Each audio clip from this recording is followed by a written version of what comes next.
بسم الله الرحمن الرحيم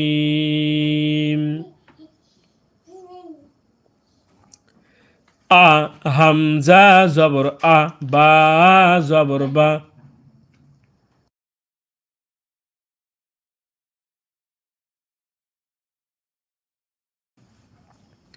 তা জবর তা সা জবর সা সা অক্ষর জিহ্বার আগা থেকে নরম করে পড়তে হয়।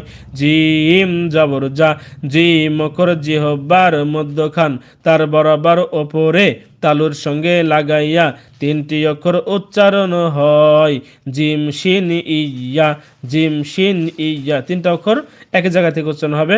তাহলে জিম জবর যা সা জবর সা তা জবর কি তা জবর তা বা জবর বা হামজা জবর বা জবর বা তা জবর তা সা জবর সা জি